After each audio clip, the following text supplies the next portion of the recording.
Hello everyone. Today we have a pretty fun sketch that we're going to do. You'll notice here I have some colored pencils. Now, these are from Blick. They are not sponsoring today's episode. However, I forgot I had these. So my boys love drawing and doing artwork, and I found these in their bedroom and I totally forgot that they were in there. So I'm going to pull them out and I'm going to show you how to sketch a creature using colored pencils and basic spheres, because it seems that the other video that I did where I was demonstrating how to use a pencil and combining it with basic spheres, that resonated quite well with everyone. So why not do it again but with colored pencil? All right, so first things first, how are you going to start a creature sketch using colored pencil? Because you can't just pick everything. Let's start with primary, secondary, and tertiary colors. You got to think about the type of creature that you want to do. When I open this up, I'm like, okay, I really like the green, and I'm going to take some greens. I don't want to go overboard, so let's see what colors these are. Dark green, and then this one is, let's turn this around, grass green. Okay, dark green, grass green, and we're probably going to need a lighter green just for some highlights. Of course, you don't really need that, just because a highlight, I mean, yeah, it's going to be a warm light, so let's go with this one. All right, this is Bice green. Tell me if I'm pronouncing that wrong. I've never heard that before, but that's a new one on me. All right, I got 3 greens. That's all I care about for now. So I'm going to move these out of the way, place them over here. And how would we start this? So we have these 3 here, and we're going to start by drawing some spheres. Now, I don't want to start with the darkest thing that I have, and that is, guess what? Dark green. I'm probably going to go with grass green. Now, whenever you're thinking of doing colored pencils, and even painting for that matter, you're going to have a local color, okay, or a local tone, however you want to say it, if you're drawing with graphite, etc. All right, I really like the lighter pencils just because you can always go darker later, but you can never get lighter. And I will say this, avoid using the white colored pencil as much as you can, because it's deceiving. It's not going to lighten everything up like you think it will. It can in certain instances, but enough of me yapping. Let's get into it. I think I'm going to turn this horizontally, and now I'm going to start drawing. So let's do an oval. Like this, very, very lightly. I am drawing with my shoulder. Not my elbow, not my wrist, but my shoulder. Now, why is that? I'm going to say this every video, and that's because it's going to reach new artists, and you might not have heard this before, but when you start drawing with only your wrist right here, and you start drawing with your elbow only, you're going to start to make all of the rigid straight lines that you wanted start to bow, and it's not going to look right. Okay, so I have an oval here. I did state in the beginning that I was going to do spheres. Let's combine them. Let's do ovals and spheres, ellipses, however we can create this thing. That's going to be the main body right there. And then I want to add another one, and I don't want to do the same thing that I did before. Okay. Before it looked like a bacteria. Okay. So let's do an actual mammal. So we have the torso / back / belly, that whole area. And then, I mean, yeah, you could call it a thorax, but we're not doing an insect today. Instead, we're going to do a weird mammal-like creature. And then up here, let's do another sphere, but we're just going to keep this as round as possible. Now, off camera, I'm moving my shoulder in pretty big movements just to make sure that I have everything, looking light without, well, how should I put this? I'm making sure that I have all of the line work pretty crisp, even though it's still loose. So you'll see like a lot of the gesture lines right here are going over the same area, but it's not going over the exact same area. All right, so when you're drawing with colored pencil, just allow yourself to make mistakes and allow yourself to sketch freely, because you're going to thank yourself down the line. there comes a time when you're going to have to stop yourself because you know you're putting in too many details. Okay, so you want to avoid that. Okay, this thing's already looking weird. I might even do like a worm. Okay, all right, so let's do another sphere here and then another one. This might be the tail actually, and then a tinier one out here. So how many do we have? We have 1, 2, 3, 4, 5, 6. Now we are not done. I want to put in a leg, but I need to figure out what kind of leg. So let's do another joint right here in the middle of that main belly, right there. So you're probably wondering, what is that sphere?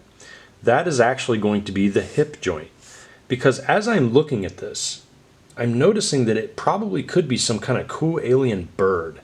Like if I position the legs only in the middle of this torso area and then have it taper off skinnier up here, this could be like the neck of the bird. Thinking of emu, thinking of the terror bird. Those of you that study, the Pleistocene era and all the dinosaurs and everything. Of course, Pleistocene era was not dinosaurs. But anyway, I think what I'm going to do is I'm going to put another sphere down here. I already have in my mind a position that I want the leg to be resting in. All right, so what is this? Why did I do these little ones right here? Remember in my previous lessons how I'm going to put a stick figure line going in the middle. So that's going to be the center line for my creature. Okay, here's how I'm holding my colored pencil. My pinky is helping guide my palm across the page. The cool thing about colored pencil, you don't have to worry about this smearing. So I actually can go over the drawing way more than what I was doing with graphite. But the center of this is going to help centralize, I know that's such a weird way to put it, centralize the leg, okay, the joints. You got your hip, you got the, I guess you can call it the knee, even though it bends backwards, and then you have the ankle, and then you're going to have the foot. Okay, so there's two ways to really do a leg using spheres. You could do the sphere first, or you could do just the direction by using stick figures of what or how you want the leg to bend, or you can start with the sphere first so you know where the joints are and then just connect them with the straight lines. However you want to do it, it's totally fine. Now, when we have this, we have to show weight distribution, so we have to imagine what the other leg is doing on the other side of the creature. So I'm going to do another leg joint, or another hip joint, right there. So this one is, I'm drawing through the object. I'm calling the torso the object. I'm drawing through the object. And there, yes, I could sit here and go, well, the leg's going to come out this way. Yeah, you could guess, but this helps structurally show you what's going on in your drawing on the other side. Okay, we use it in industrial design all the time. All right, so we have this. Now, remember, this is the leg where the body weight is going to be resting on it, because this one is coming up. This is the foot down here. All right, this one, we need to show that there's some stress going on. And now, and the other thing is, when you guys draw and you have some shapes overlapping each other, like for example, this left leg, it's the left leg, that's its head up here, it's going this way. Its left leg is bent upwards because it's going to walk forward and catch its weight, ahead of it. This right leg is the main leg where all the weight is down on it, and it's going to be right behind here, right behind that ankle. And that's okay. You just want to account for all the joints. Don't think that you have to force shapes outside of your comfort zone so that other people will see it. And I think that's I noticed that a lot in creature sketching where, and it's a perspective issue too, but we'll tend to pull shapes away from where they're supposed to be because we think other people need to see that they're there. And again, when you're drawing and you want to draw accurately, you don't owe anybody anything. you owe it to yourself to make things as accurate as possible so that when they see it, they see accuracy and accurate perspective, etc. Or else you're just showing them the wrong thing. But again, it goes back to showing people. You're not doing this to show other people. You're doing this to learn and to show yourself that you know how to construct these things. Okay, products, cars, weapons, whatever. Okay, so the foot is going to lay, let's see if I can scoot this up here a little bit. The foot's going to lay right here. So see how light everything is? I have a really nice lighting setup showing you in as much vibrant light as possible how light it actually has to be. I said light like 4 times. So I'm sorry. All right, so once we have this, I don't need anything major for the tail, but I do have the shape of, or the general shape of what the tail could be like. Now, am I happy with the head? No. But those of you that know my art know that I absolutely love birds and drawing weird, creepy, hairy, alien birds and creatures. So I'm going to try to do something as fun as I can with the beak. So as I move up here towards the head, this is going to evolve as I'm recording, and I think that'll be as raw as you can be with creature design. Okay, so now that I have this, I'm going to take my colored pencil. I'm still using the grass green, and I'm just going to connect the shapes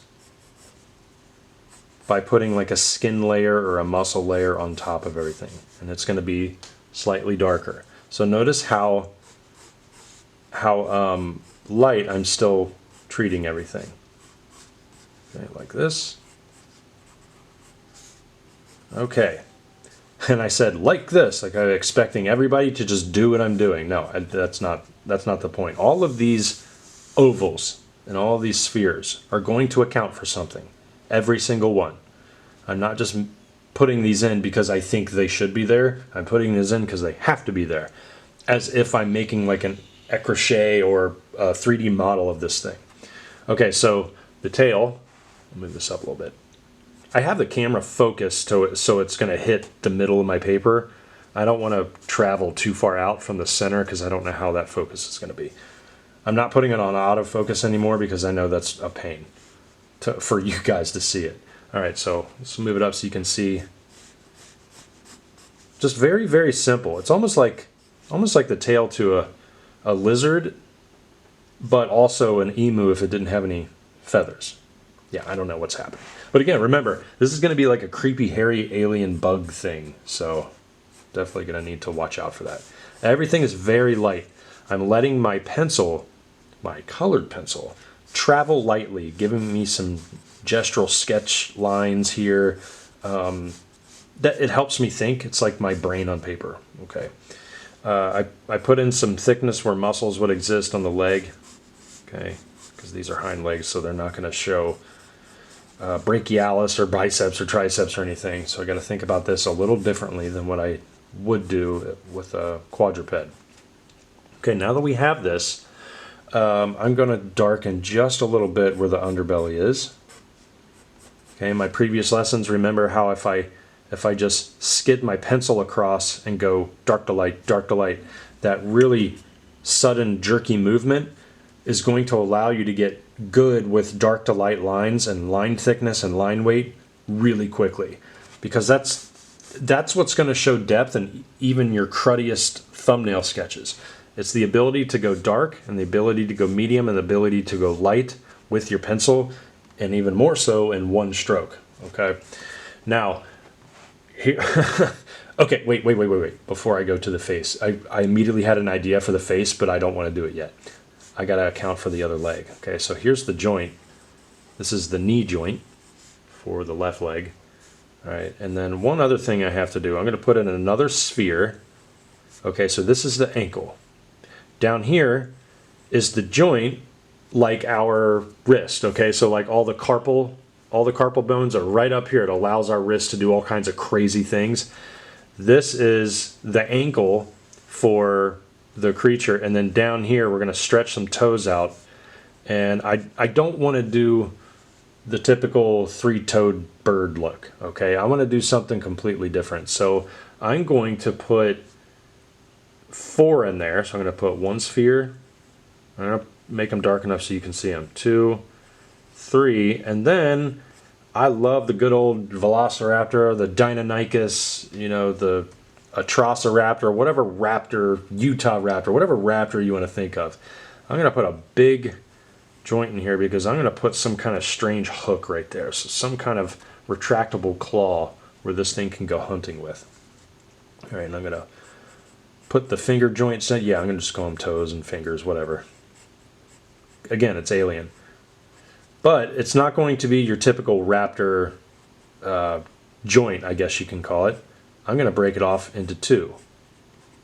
So not only can that thing retract, it will literally hook you. It's almost like a separate hand on a hand. That is terrifying.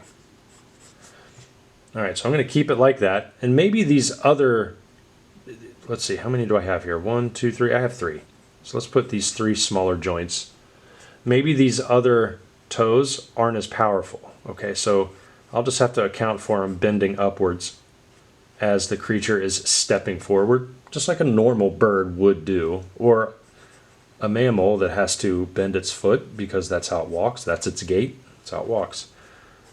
Okay, so I'm going to jump into that other knee behind there. I'm going to make it slightly lighter. Okay, here's another trick to make sure that you are doing everything accurate. It's old school, but it works. Take your pencil like this. Okay, this is why these spheres, when you first start doing these sketches, come in handy. Take this center of the sharpened point right there. All right, lay it down. Now, put your thumb to where that joint is. Okay, so move it onto the other leg, and now you know that the ankle happens right behind that hand. So now you're not guessing the length of the other limb. I think that's the other thing where artists kind of get too cocky and they just draw stuff. They just draw it because they think the measurement is right, and it's actually far from right. So you want to be careful of that. Down here, darken up the belly. Again, very, very short controlled bursts. Okay, there we go. Now you're going to start to see the line work really come in. And this is just the outer parts of the muscle, so like the shoulder muscles, got the thigh. Again, this thing also doesn't exist on Earth, so it could look a little strange. All right, so if that is that, now what we're going to do, you know what would be kind of funny? If instead of arms, what if it had some kind of weird 3-part tentacle coming out where some gills would exist? Yeah, this is the beauty of creature design, because I have no idea what's going to happen. I haven't even colored this sucker yet. I'm just starting to do things, building these up from very, very basic shapes. Okay, so I'm putting in some spheres. Maybe there's some cartilage joints in there, or some, yeah, maybe there's some bone inside these tentacles, or not. But I'm just going to make them noticeable, so they're coming out of this part that wings would exist or shoulders would exist, and we'll see what happens. Oh, here comes the head. The head. Okay, I'm going to have to turn my sketchbook a little bit.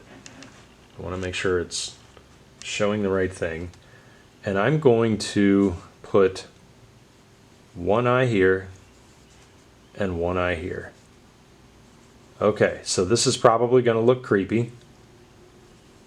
Now the other thing that I'm going to do is I'm going to take a red back here, and I'm just going to indicate inside that eyelid. Now why red? Well, think about your blood vessels. Okay, think about subsurface scattering when you're doing 3D work, but also 2D work. You know, you got to show that there's some blood underneath these things, okay? Especially in the skin, the wrinkles, and places that are in crevices in the body, okay? There's usually blood that pools there. There's blood that pools on certain parts of the human body. Cheeks, okay? You get red in the cheeks. Your chest gets red. A lot of blood's happening in the chest. So you want to start thinking of those things as you apply color or colored pencil. All right, so now that we have that, again, no beak, but I am going to do an indication of where a cheek could exist. All right, and then let's do something really weird. How about let's put, not predator mandibles, but some kind of teeth that fold inwards, almost like a demonic caterpillar. Like that. So you can probably see a little bit of that right now, but I also don't want to go too insect. I'm trying to avoid the insect part on this. This is more of mammalian slash fantasy slash Tim Burton. Okay, something creepy in that kind of world. All right, now that we have this, I have an indication of what the head looks like. There's just a sphere there. However, that doesn't have to be end all be all for your design. It's just an indication. So I might actually go up a little bit just to show a larger cranium, because hey, maybe this thing is smarter than you think. Okay. Also, every time I record these videos, I happen to do so at the same time lawn care is happening outside of my building. So for whatever reason, if you start hearing some lawnmowers, I might have to stop until they leave, and then I'll be back.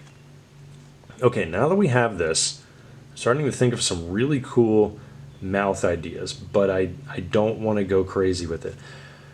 I will say this though. Originally, I didn't want to put a beak in, but I think I do want to put a beak in. However, it's not going to be your typical bird beak because we have these two weird mandibles on the side. So maybe it's more of, like when turtles are in an egg. Correct me if I'm wrong, those of you that are listening, the name of this. They actually have a beak tooth that they use to break out of the egg, the shell, and then the baby turtles go swim and everything, and then the beak tooth falls off. What if this thing had a beak tooth in the egg, but it never actually fell off? It's just a beak tooth and it just stays there. That's really creepy, but I think I'm going to keep it. Now, as I'm looking at the spot where the beak tooth could exist, I want you to know that I don't want to get any darker than the outline that I put for that beak. And the reason is because it's not going to be green. The green is just more for me to outline because the overall local color of this creature will be green. And I'm going to have to add in, some reds, some browns, some contrasting colors to really pop it.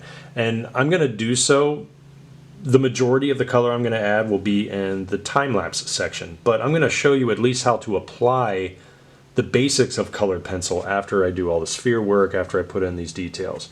Okay, so the beak down here, I'm just going to put directly underneath that one.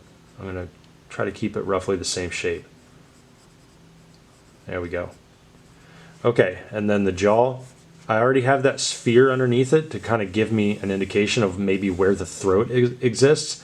So I'm just going to follow that. I'm going to trust my drawing. Okay, we got that. Underneath the neck, I'm going to put dark to light lines really quickly. And you're going to start to see a nice little transition from dark to light. All right.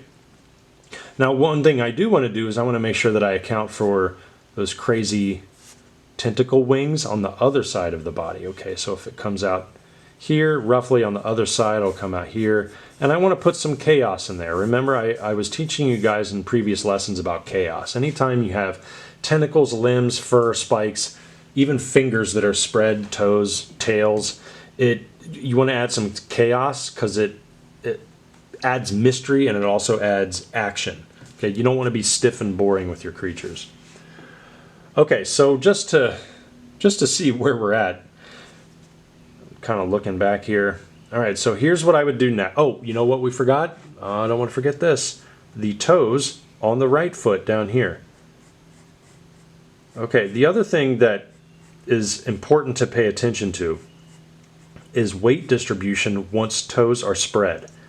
And this happens a lot in dinosaur sketches and creature sketches and even people, is that when you draw toes and it looks like weight is coming down on that toe, it does not sit perfectly straight like it normally would if you were to just lift your limb up.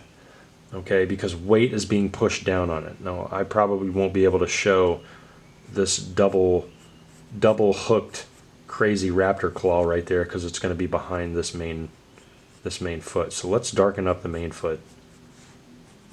Main foot as in the one in front, so that you know where it is. Okay, so that's darker. Okay, there's the ankle. There we go. Kind of looks like a hand, doesn't it? I didn't mean for that to happen. It just happened to go like that. Okay, colored pencil. Here's how I would start. Shading techniques. Turn it to the side, take your pinky, and you want to lightly glide everything across your page. Okay, so you kind of have an advantage here with using colored pencil because it doesn't smear nearly as much as graphite. But my hand is going to be slightly off of the page, and I'm going to keep everything light, and I'm going to tilt it to the side and make sure that all of the strokes are close together. So if you notice, the color green is going over those tentacles, and those tentacles are probably going to be a different color ultimately. That's fine, because the local color of this creature is green. So there's going to be green throughout it. You just don't want to push too hard, because then it'll show up past any other new color that you want to add on it. There are some parts of this creature that will end up being really dark green, and that's okay to push a little harder, because I know for a fact that, like down here in the jaw area, I'm just going to push this really hard, because I know that I want that part of the face green, so I have no problem putting that in there. Okay, and then there's that. And then let's do something kind of cute, kind of fun. No, this is definitely not cute. We're just going to put like a strange little hairy goatee right there. I don't know why that's there, but why do birds have mating feathers? Why do peacocks look the way they do? There's some strange stuff on our planet, so that's what I'm going to do. And you know what? I'm going to put in another eye. So it's going to have 4 eyes, but the main eye is not going to be super round like a creepy insect. I'm actually going to put some shape to it. Alright, so now it almost looks like a female eye, almost like fake lashes or something crazy. Okay, I kind of like that. Alright, so let's keep that. In here, I'm not going to use black for the inside of the mouth. Instead, think about what you can see inside of your mouth when you brush your teeth. Most of it is red and pink, okay? That's just the way our mouths are colored, and it's darker the farther in your throat you can see. I know it's kind of gross, but that's true. So, what would we normally do in that instance? Well, let's take in this red. So this is, I'm looking at this, hold on. Carmine. Alright, so let's do some carmine. And I'm just going to put a light carmine first inside the mouth. Because remember, we got to set the original tone for the overall color of a certain area. So we're going to put some carmine in there. Wouldn't it be crazy if it just had a crazy red mouth like that? And I can push really hard too, because I'm pretty happy with that. Remember, you can always go darker, you can't go lighter. So if I have that in there, but I leave the space for the teeth out, now you can see the teeth coming down, and I can put some of that pink color right by the teeth roots. Right like this. Now, here is the fun part. There are many other different colors happening in there, including purples, including browns. You could put black in there, but that's only in the spaces where the least amount of light is touching. So let me show you where you can actually put black. Okay, I'm going to use black Prismacolor because the Blick set that I have no idea where the black went. I'm going to put black right back in the center, and I'm going to fade it outwards into the carmine red. Okay, once I have this, I'm pretty happy with it. And I'm not going to put any more black on it at all. Just that little area. I'm not going to wipe away those tiny little pieces of wax either. I'm going to blow them away with air. Okay, you don't want to wipe it, because then bad things will happen when you wipe away graphite, when you wipe away wax, anything across your image. Okay, now that I have that, I'm going to continue to put some green on here. Let's see. Right down here in the neck, just a very, very faint amount. because this whole underbelly, I'm going to make a different color. It's going to contrast the green that I'm using, but there's going to be green mixed in because it's the local color. So think about that. If you're drawing along with me right now, think about the local color that your creature is going to be. You want that color to be prominent throughout. Okay, it's the primary. Then we're going to do the secondary. So the secondary is probably a bigger contrasting, like, abdominal color. Okay, think about lizards. Think about the dark colored lizards in nature, but the bellies are lighter. All right, think about turtles.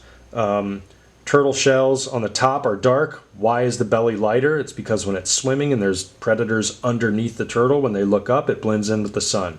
That's evolution. It's pretty crazy. All right, so we're going to think of the same thing. Okay, so I'm just going to put some green across here.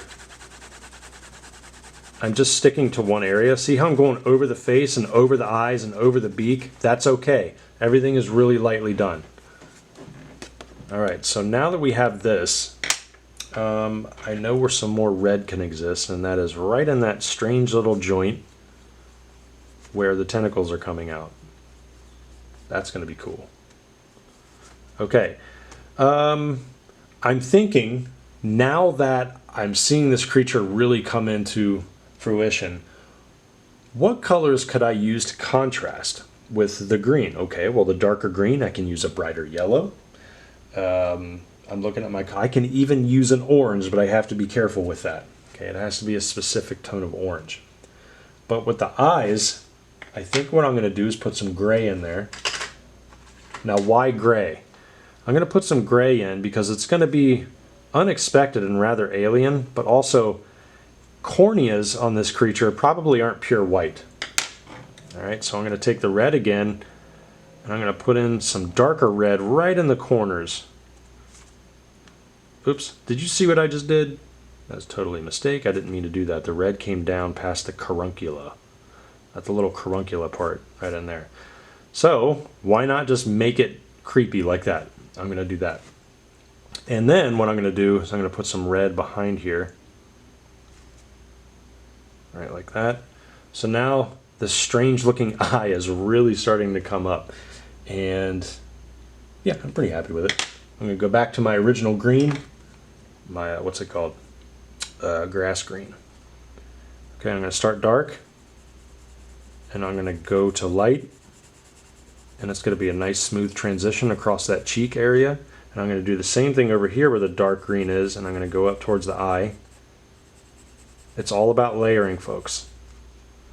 I don't want to put too much green right in here in the mouth because remember, we're using colored pencil. It's not just graphite where you can just keep shading over what you drew. You really start to you have to think about what colors are mixing in with others so it does not look muddy. And I think that's the other thing that hurts a lot of colored pencil drawings is, or just digital painting for that matter. Things start to get muddy because there's not enough contrast to it. Okay, so what we would need to do here is I'm going to take a purple. All right, so this is, actually no, let's go with Prussian blue. And I'm gonna go right in here in the gums. All right, so we'll put some Prussian blue in there. Mainly because the blue and the dark red are really gonna go in well together. Okay, maybe this thing has some cool blood. It's not like normal mammalian blood. Of course it's not from Earth. So there's going to be some blue mixed in with that right around the mouth. Okay, so that's Prussian blue. I'm going to take that red again and I'm going to go back over the Prussian blue to really mix that in there. And this is where layering with colored pencil gets really fun. And you can start to see colors that you normally wouldn't think of. So sticking to the face area, I think what I'm going to do is I'm going to take the green and I'm going to darken up right around the eyes. And I'm going to keep the majority of the nostril or the beak area down on the top and the bottom. I'm going to keep that light. Even the fur or whatever type of covering that it has, I'm going to keep all of that pretty light. And then it'll just get darker as it moves out towards the head. And the reason I'm going to do this is going to add like a really cool, almost tropical bird look to it. And I think up here, I'm going to put some thick to thin lines of some strange shapes coming out. And I know there are some birds that actually have this. Very strange things indeed. I'm going to keep those pretty loose. I'm not really too concerned about those shapes for now. My main concern is just making sure the colors look good on that face. And whenever I feel good about the face, this is a personal thing for me, whenever I feel good about the face, it makes me feel better about the rest of the body because it kind of dictates on what's going to go on the rest of the body. So if everything's looking good here, I know the intensity that I need to put on the chest and on the shoulders or whatever body part is down there.